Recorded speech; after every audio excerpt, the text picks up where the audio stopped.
Hey everyone, welcome back to the Agenda Now channel. Today I'm giving you the untold behind-the-scenes scoop on what really happened after Biden's debate, and trust me, things got heated fast. I'm laying out the top 10 moments that shaped those critical hours, so buckle up because you're about to get the real story. Right after that debate, when it was obvious the president didn't have his best night, I jumped into action. My phone was blowing up, but I was already calling members of the House, especially those in the Progressive Caucus, practically begging them to stand up publicly for Biden. The mood? Tense. Lawmakers agreed the debate was rough, but here's the kicker. Even those who were open to Biden staying in the race, none of them issued a statement. Zero. The Progressive Caucus? Totally silent. That's when it hit me. Wishing for support wouldn't cut it. You have to make it happen. So, I pushed even harder. I wanted the president to meet face-to-face with House and Senate members, to prove he was sharp, committed, and ready. But the White House staff pushed back saying, his schedule's packed, we've got a plan.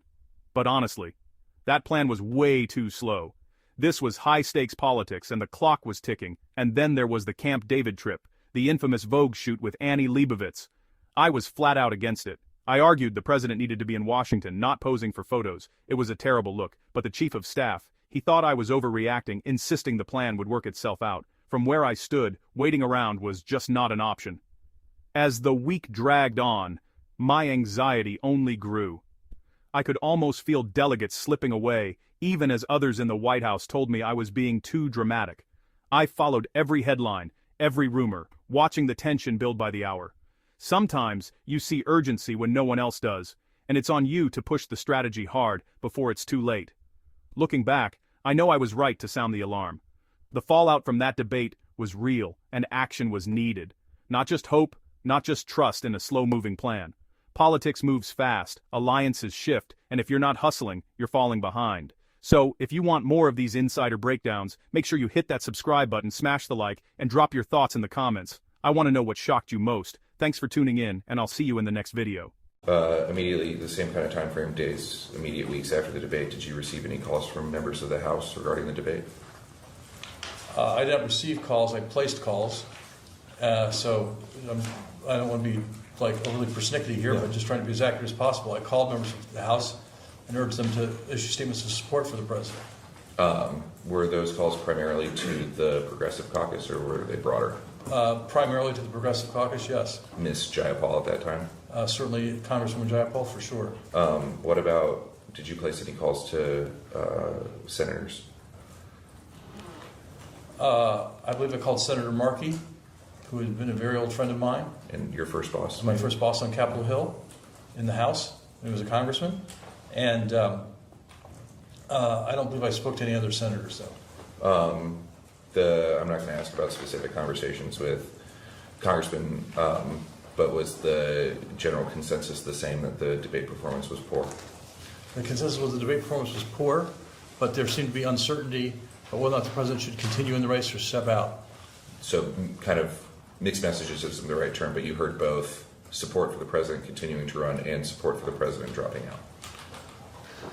I heard support for what I heard was openness to the president continuing and unhappiness about his level of engagement with members of the House.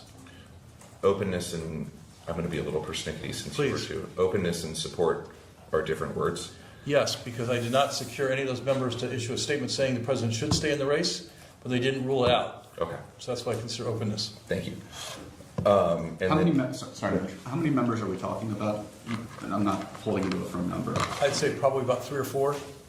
And none would Put out a statement, no.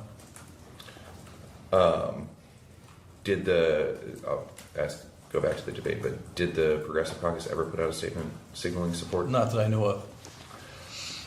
You just said this, but you advocated for the president to be more public-facing after the debate. Yes, and even more to meet in person with members of the House and Senate who might be inclined to support his candidacy. I'm going to separate the two and start with that.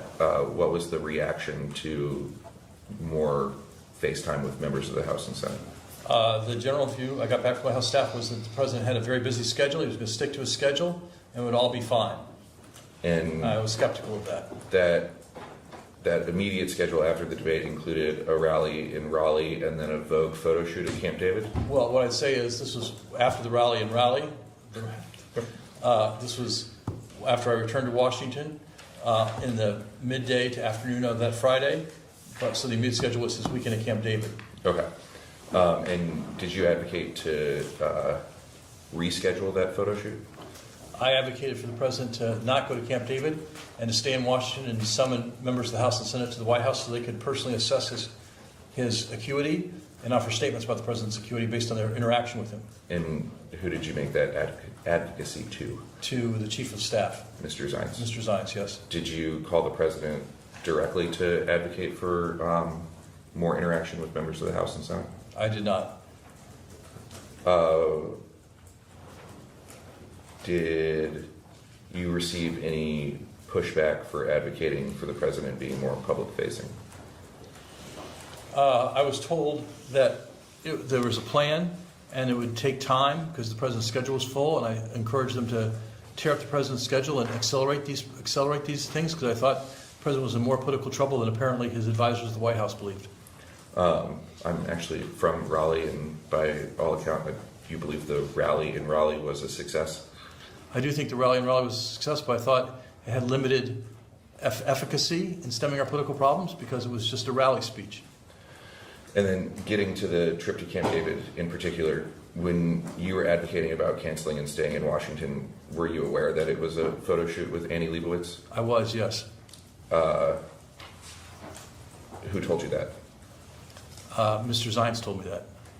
And did that play a role in your advocacy of canceling that trip, that it would come across as maybe out of touch with what just happened? It wasn't so much that I was for canceling. I thought the president had more urgent business, would be the way I would put it. And the more urgent business meaning kind of trying to shore up some support on the Hill. Correct, yes. Do you know how many times the First Lady was on the cover of Vogue during the I do term? not. I'm not a reader of Vogue magazine. I'm not either. And what was Mr. Zients' reaction to trying for your advocacy to cancel that weekend? Mr. Zients, I think, had a view that I had been kind of hyperactive as chief of staff and had been, very crisis-oriented, and that I was overreacting, and that, and that I was, following my character, and his character was a more kind of corporate management style. Like, we have a plan, we're going to do our plan, and it'll all be fine. And so he said that this was not his approach, and it was, I was reflecting my approach, and it wasn't his approach. Did he give any inclination that that weekend was a priority of the First Lady or the First Family? He did not, but I certainly would have understood that. The time with the family was always a priority for the family, and time at Camp David and the photo shoot would have been a very important family event. I understood that, but I thought the president I thought the clock was ticking on his candidacy and his viability as a candidate, and the president needed to move quickly and decisively in that regard. Do you know if those photos were ever released? I don't believe I've ever seen those photos. I don't know. And then, again, at this point, we're now a week-ish out. Were there any conversations about not running for re-election? I'm sure there were conversations in the sense that people said, hey, I said, look, the clock is ticking. We're going to have members start to come out for him not to run again. And then the delegates are going to start to flake away. And I was told by Mr. Zients and Mr. Reed that the delegates were good, that he was going to get renominated, and that we could work this out over time. And so I was quite concerned, but others were less concerned. Did you have any individual basis for your suspicion that the delegates might start to flake away? Were any calling you and suggesting that? I was not speaking to delegates, but I was watching the TV, I was reading the newspapers, and that was just the way this all felt. Turned out I was right about that. I was wrong about the debate, I was right about what would happen afterwards.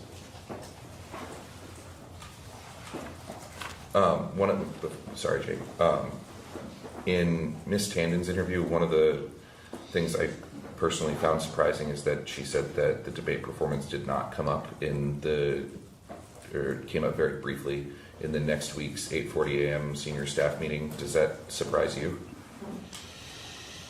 Doesn't surprise me because those meetings are about what was going to happen that day. They're planning meetings, like execution meetings, and not time for rumination about events. And so it doesn't surprise me they were very focused on the day at hand. Okay.